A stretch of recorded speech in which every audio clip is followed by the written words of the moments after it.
Okay, I'll try and start again, see what happens. I started the video and all of a sudden it switched off, so God knows what's taking place. I have no idea. In this video I'm just going to show you an attachment that I put on the lathe to enable me to use a saddle stop. And if you look at the base here, you'll see this is about 8 inches long, a bar, and it has a dovetail at the top and at the bottom, a fairly shallow dovetail, and that is there to enable the sliding block that goes on there. And I'll put the block in front of the camera now and see if I can show it to you. Might be a bit too close. This is the block, and what I did was I purchased a micrometer spindle, and it was very cheap. I think about $25, something like that. It's American made. I believe it's called Tubular Micrometer Company. Fairly old company, I believe. Don't know their existence anymore. But I built a block, as you can see, a steel block with a dovetail, a female dovetail machined into one face there, and the block slides on the dovetails of the bar, and the micrometer spindle face is just high enough to make contact with the bottom of the saddle, and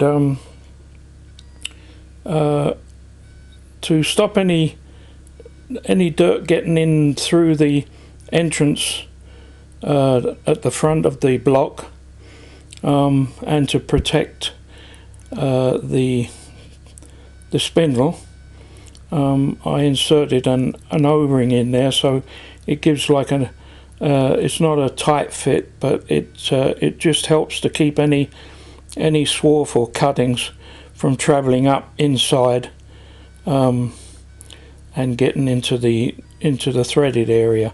So this was what I used. This is the block that I used to machine all the fins on the radiator that I'm building, and it worked out great. Every core came out just right. The distance between the fins was identical and perfect on every core. So I just thought I'd show you that. It's a good attachment for a saddle stop. I'll see if I can thread it on here. It's not so easy because I've got to wind that in. Wind that in, and then try and get it on eyesight. And oh dear, oh dear, oh dear. The camera's still going. Yeah, at least that's working. Sure. Of course, you never really have to take this off, so there we go. Yeah. So it never really comes off. I only took it off to be able to show you in front of the camera.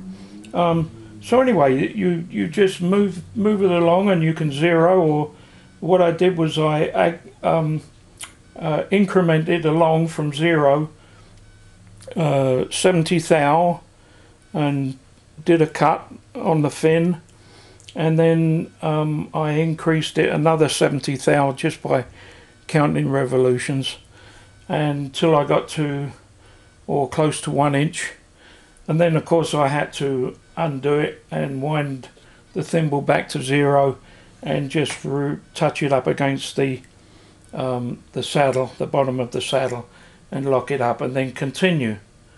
So that was the saddle stop that I put on there, and if somebody wanted to copy that, that's fine. It would be really quite worthwhile. I don't quite like the idea of putting indicator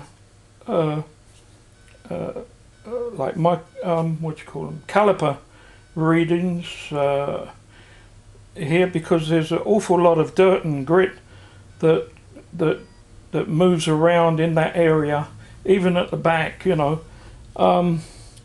So I thought this was probably a better idea, and it's very accurate. I mean, it's a 1 inch micrometer. I don't know whether you could even get a 2 inch micrometer spindle and do the same. That might even be better, but I just happened to see this one on eBay and picked it up. So that's one of the attachments that I put on there. And of course, I'll just, while I'm here, I'll just turn it round a little bit and give you an indication of why the new tailstock is an advantage in some cases, because it allows you to move your saddle right the way underneath the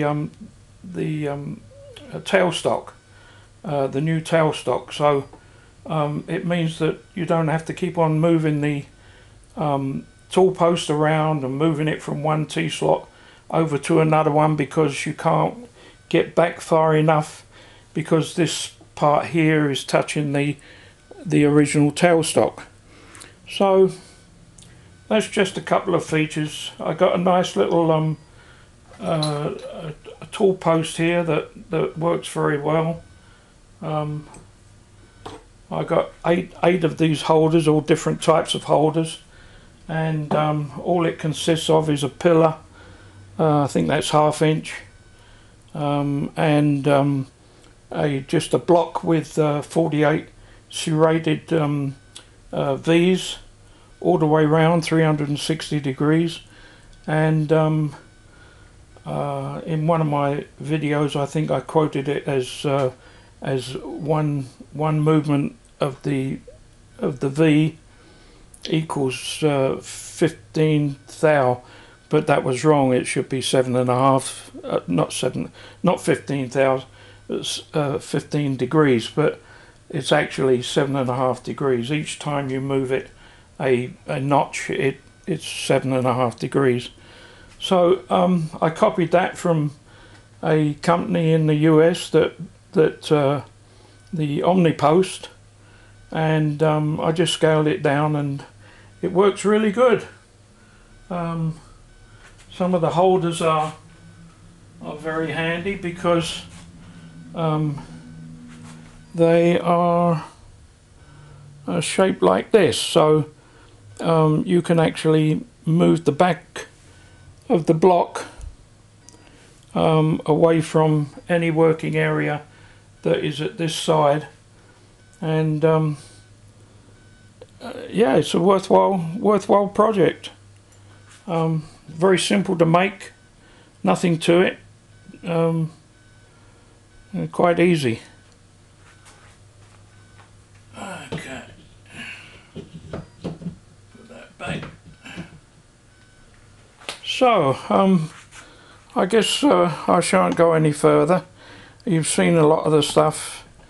I've got other attachments that I built. I built Hemingway's knurling tool, the one with the cam lever on it, so that you can increase or disengage from one knurl and move along and do another knurl along the shaft separate, and you don't lose any position. So that's a nice sturdy little thing. I scaled that down. I've also